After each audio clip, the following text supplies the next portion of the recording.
galera que não quer o Alex Dependência Financeira 72, tudo bem? Vamos conversar sobre o Wiles R11.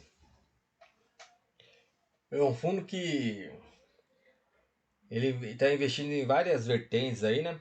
Lajes corporativas, galpões logísticos, renda urbana, mas só que tem alguns pontos aí de atenção que a gente tem que ficar de olho, que é a sua alavancagem, inquilinos e também um imóvel que se desocupar vai ter grande dificuldade em alugar, por causa da sua região, né, que está localizado o imóvel. Cotado a R$10,02, entregou um yield de 12 meses de 9,21%. P sobre VP está desatualizada porque a plataforma aqui ainda não atualizou, mas o VP dele por cota está em R$10,40. E a liquidez aqui diária é de mais de 2 milhões, então bem tranquilo de entrar e sair no fundo. Variação de 12 meses de menos 4,66%. Dando uma olhada aqui na cotação padrão, é a cotação sem o reinvestimento dos dividendos, né? É a cotação no secundário em si, né? Então aqui, dá uma olhadinha aqui, ó. Na época que a taxa Selic estava lá na Bacia das Almas, bem baratinho, de 2 a 3%, ele deu um pico aqui, ó, de valorização de 14,71. Veio a pandemia, chegou a cair a 8,40. Depois ficou nessa média aqui, ó, de topo de 11,84. E a mínima aqui, que foi em novembro, foi de 9,39. Yield de 0,81% neste mês. E a gente dá uma olhada aqui, ó, nos dividendos. Ele já vem entregando a 8 centavos já desde março de 2022. Inicial de março de 2025. A partir de março, o fundo começou a receber os aluguéis da Atento e da Sky já reajustado pelo IGPM, que foi de 5%. Agora, dos 23 imóveis já foram reajustados os aluguéis pela inflação. O fundo vendeu o imóvel que estava alugado para a editora Moderna, no valor de 53 milhões de reais. Mas mesmo assim continuará a receber a renda de locação dos imóveis por um período de 30 meses. O extraordinário foi de aproximadamente 10 milhões e 300. A taxa interna de retorno, a TIR, foi de 16,3% ao ano, pelos 8,3 anos que esse fundo estava na carteira da LZR. E o lucro vai ter um lucro adicional aqui do caixa de 0,077 centavos por cota no primeiro mês e 0,031 centavos por cota pelos 39 meses subsequentes. O fundo também concluiu a obra da expansão da capacidade do Data Center Scala, que se localiza lá em Porto Alegre, Rio Grande do Sul. O aluguel mensal a ser recebido pelo fundo foi acrescido de R$234 mil, passando para R$1.170.000. Vai gerar um capture rate aqui inicial de operação de 9,36% ao ano. O fundo encerrou o mês com 23 imóveis amplamente diversificados em seu portfólio. E o fundo tem em caixa 205 milhões, ou 16,1% do patrimônio líquido. E encerrou o mês com uma reserva de lucro não distribuída de 0,0938 por cota. Saiu o guidance, a projeção de rendimento do primeiro semestre de 2025, que vai ser de 79 centavos a 81 centavos por cota. Demonstração de resultados. Em março, a receita foi de 11.278. Teve aqui os juros por aquisição de imóveis, que foi de 1.521. Lembrando que é os juros, né? Esse valor aqui ó, de aquisição é bem maior, porque eles têm umas parcelas que ainda eles vão ter que pagar também dos imóveis que eles compraram. O dado de caixa por cota foi de 83 e o de distribuição foi 82. Então ele fez uma reserva de lucro este mês. No fundo, nesse meio tempo aqui, ó, eles fizeram muitas aquisições, por isso aumentou e muito a sua alavancagem, né? Eu já tenho esse fundo há bastante tempo, né? Mas só que eu estou me preocupando um pouquinho com essas alavancagens que estão fazendo, né? Que já superou os 40% do PL. A reserva de lucro acumulada não distribuída é bem pouco aqui, né? 0,0938 por cota. E a distribuição está sendo em 0,81. Então, praticamente está praticamente sem essa reserva de lucro acumulada. Então, o imóvel tem que vender algum ativo aí com lucro para repor o seu caixa para poder linearizar os seus rendimentos, consequentemente, né, a sua distribuição. O fundo tem essa dívida aqui, né, dessas séries dos CRIs. A IPCA até que interessante aqui, ó. Mas a partir daqui já começou a ficar cara essa dívida, né? IPCA 8,54. Então tem que desfazer logo essa dívida aqui, ó. E é da Aliança Digital Scala. É um imóvel que naquela época que choveu bastante no Rio Grande do Sul, teve problema, né, de enchente lá. Mas não chegou a afetar a estrutura.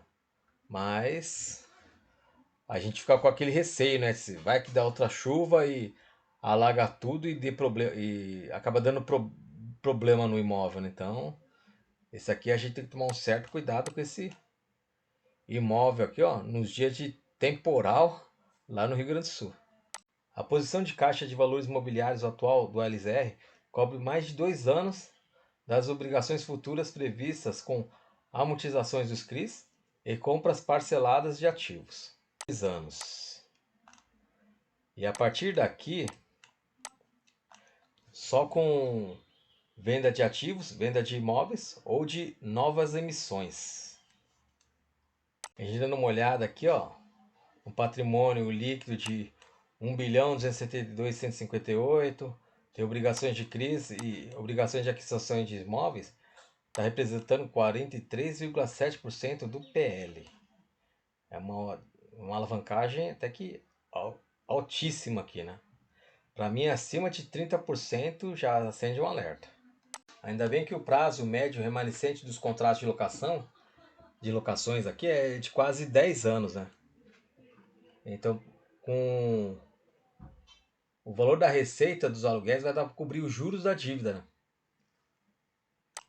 Por um bom período aqui, né?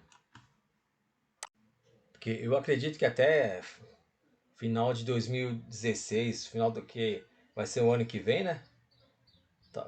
Pode ser que melhore, né, a situação aqui, né, econômica do Brasil e o problema macro com os Estados Unidos, China, né?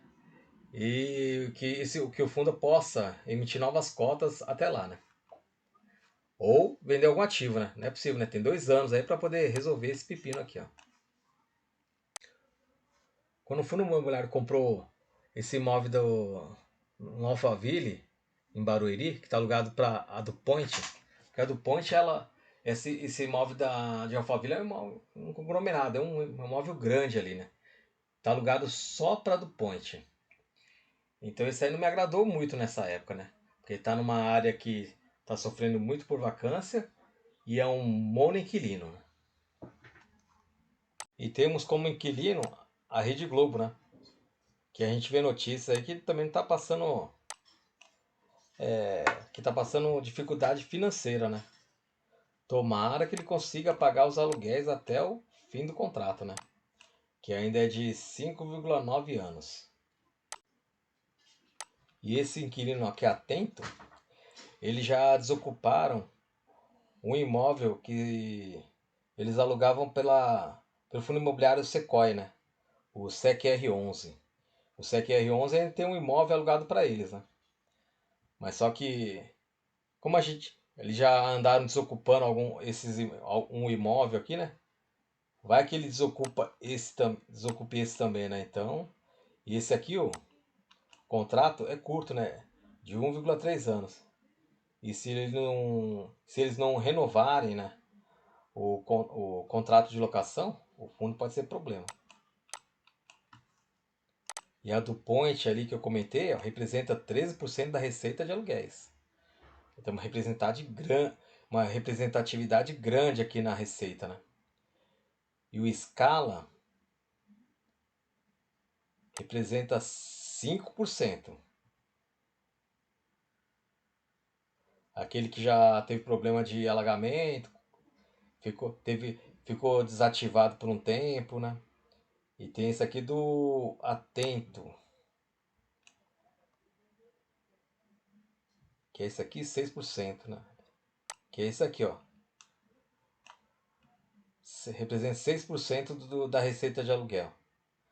Porque se o inquilino sair, né, porque já está para vencer, né? Um pouquinho mais de um ano, vai representar 6% da receita. Ainda bem que 100% dos contratos de locação vigentes são atípicos. E os rendimentos,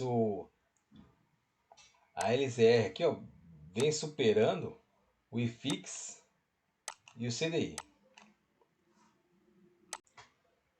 Dando uma olhadinha aqui no portfólio dos imóveis, né? Esse aqui que a gente tem que ficar de olho. É o imóvel que está alugado para Atento no Rio de Janeiro, que ele vai vencer aqui, ó, em julho de 2026. Temos esse inquilino Air Liquid, que está alugado em São Paulo. BRF Bauru, São Paulo.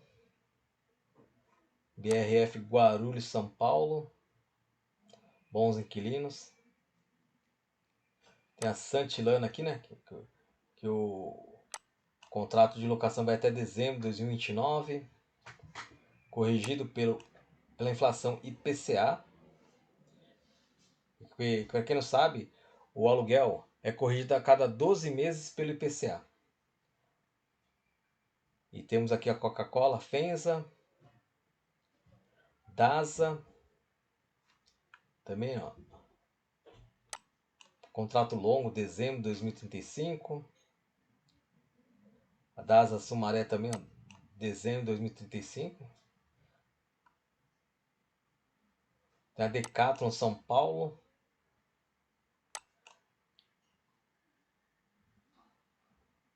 Vence em dezembro de 2030. E aqui temos a Rede Globo, né, que está alugando imóvel lá de Rio de Janeiro. Tomara que não tenha nenhum problema aqui, né, financeiro para pagar os aluguéis, que o contrato dele é até janeiro de 2031. Imóvel da Sky, em Santana de Parnaíba, São Paulo, que vence em março de 2036. Pandurata, Balduco, também isso aqui, ó, junho de 2036. Esse é o móvel que fica localizado na Alphaville, né? Barueri. Ele é proprietário através desse fundo imobiliário aqui, ó. É proprietário indireto através desse fundo imobiliário. Mas a do Point, ele aluga todo esse imóvel, né? Então, se tiver algum problema nesse imóvel também, vai representar uma boa parte da receita. O Pueridomos, também é setembro de 2033, reajuste IPCA. Renda urbana, Ovo Hortifruti. Ovo Hortifruti. Como vocês foi comprado recentemente, o contrato está bem longo, né? Junho de 2039. Reagitado pelo IPCA. Aqui é o centro de distribuição Ovo Hortifruti. Também, ó, julho de 2039. Mercado Livre, né? Que é novembro de 2036. Reajuste IPCA. Famosa São Paulo. Vencimento de contrato de janeiro de 2034. Reajuste IPCA. Tem o CDB Morumbi também. Contrato de janeiro de 2034. Índice de reajuste IPCA. Isso aqui é o Data Center Scala, que fica em Porto Alegre, que tem aquele problema com as enchentes. Que é contrato de novembro de 2039. E ainda temos aqui mais um aqui, o Açaí, que é o Renda Urbana, dezembro de 2044. Açaí Rio de Janeiro também, dezembro de 2043. São contratos bem longos, né? Bem interessantes. Vou conversar com vocês, galera. Eu tenho esse fundo na minha carteira da aposentadoria também, mas eu tô meio receoso, né? Tô sempre olhando as notícias, vendo as movimentações dos gestores para ver como vai ficar a situação da alavancagem, né? O que me dá mais tranquilidade é que os contratos de locações são longos, né? Então, mas só que nada impede de repente alguém sair, mesmo pagando multa, né? E quando sai alguma notícia negativa, reflete muito no fundo imobiliário. Mas é isso que eu quero conversar com vocês, galera. Se vocês gostaram desse conteúdo, por favor, se inscreva e dê o seu like. Muito obrigado a todos. Valeu!